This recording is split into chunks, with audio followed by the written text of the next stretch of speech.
I'm Seth Greenberg, and here is my bracket.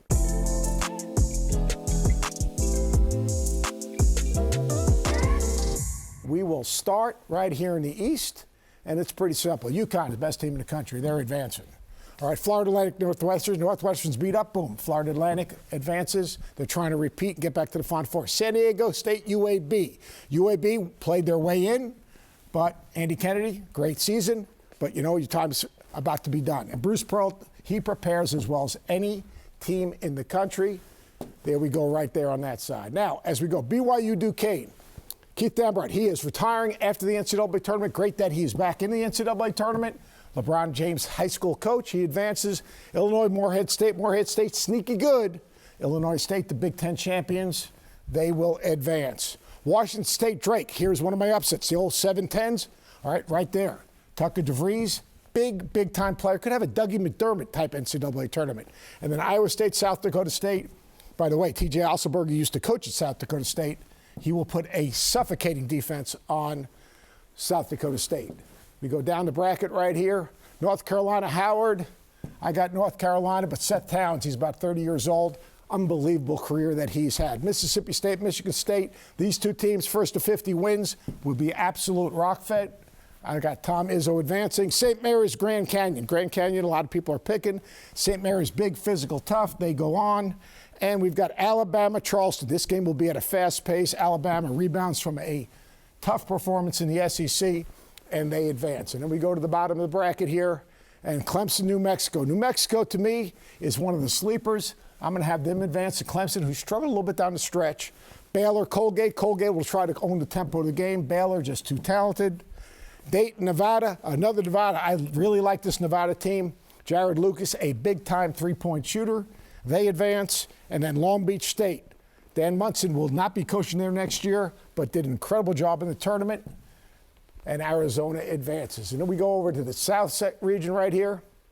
You've got Houston and Longwood. Enough said. Nebraska, A&M. A&M, sneaky tough team, can really rebound the ball. Wisconsin, James Madison. I know people are liking James Madison. I like Chucky Hepburn and Wisconsin. And then we've got Duke advancing over there. We go to the next part of the bracket right here. Texas Tech, NC State. NC State riding that momentum, but Casey Marcel might not be healthy. Texas Tech, Pop Isaacs, they move forward. Kentucky and that backcourt moves forward. Great story at Oakland. 40 years at one school. That's incredible. Florida, Colorado. I got Colorado winning the playing game. I like the Gators. I like their backcourt. I like their toughness. And then Marquette and Western Kentucky, with or without Tyler Kolek, they advance. As we move down the bracket here, you've got Purdue and Montana State. Zach Edey, they are Purdue, not Purdon't. They advance. TCU, Utah State, another upset. Well, it's not an upset, actually. Utah State, great. Osibor, a big-time rebounder. Gonzaga, McNeese State. McNeese State will try to turn you over, but they're not turning over Gonzaga. Gonzaga wins that game. And then Kansas, Sanford. I like Kansas in this game, but those injuries are starting to mount up. Then we go to the bottom of the bracket. South Carolina, Oregon. Oregon's one of my sleeper picks. I like Oregon. And Follow Dante is back. Creighton, Akron. Creighton's got a big-time rebounder in Freeman, but I think Creighton wins that game. Akron does. Texas, Virginia. You know what? Texas might struggle with Virginia's pace. Here's another one of those little upsets I got for you. And then Tennessee, Dalton Connect, they advance. As we go up on the Midwest right here, you got Purdue, Utah State. Purdue, Braden Smith, underrated. Gonzaga, Kansas. I got Gonzaga advancing. Kansas, too beat up, too many injuries. Oregon, Creighton. Dana Altman, the former coach at Creighton.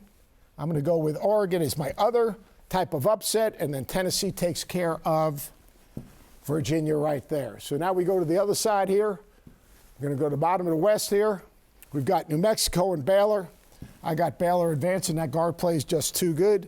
Nevada, Arizona.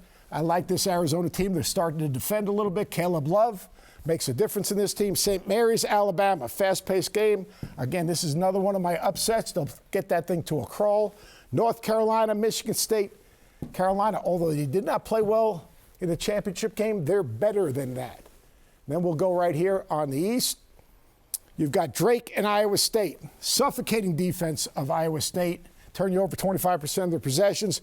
Illinois, BYU, no point guard for Illinois, but overall size, terrific backcourt. Marcus Damas, the transfer from Southern Illinois, has been a huge part of that program. Auburn, Bruce Pearl, one of the best preparation coaches in college basketball with great depth. And then that's UConn right there over Florida Atlantic. That season comes to an end. In the South, this is going to be an absolute rock fight right there. Texas A&M and Houston. I actually have Texas A&M turning Houston over and winning the game on the boards, winning that basketball game. That's a rematch game. And then Wisconsin, Duke, I've got the Blue Devils starting to defend a little bit better. Kyle Filipowski plays well. Texas Tech, Kentucky. Kentucky's just too talented. That backcourt is too good. They got rim protection. Marquette, Florida. I don't trust the health of Marquette. I've got them advancing.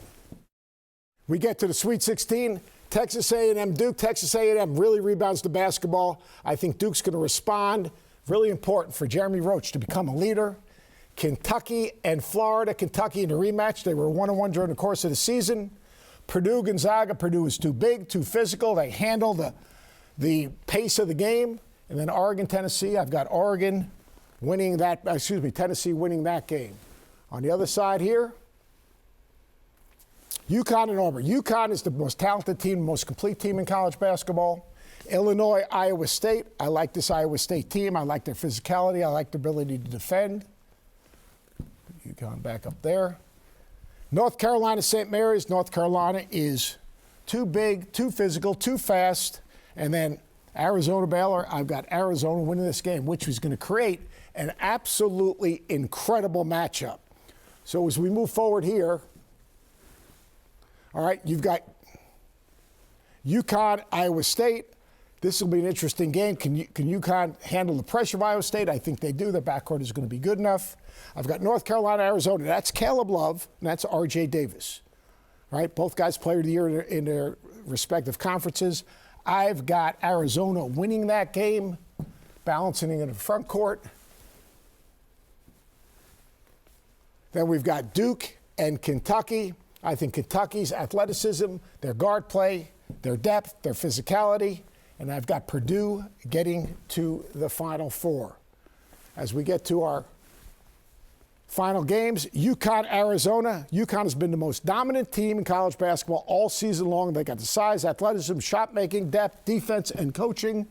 I've got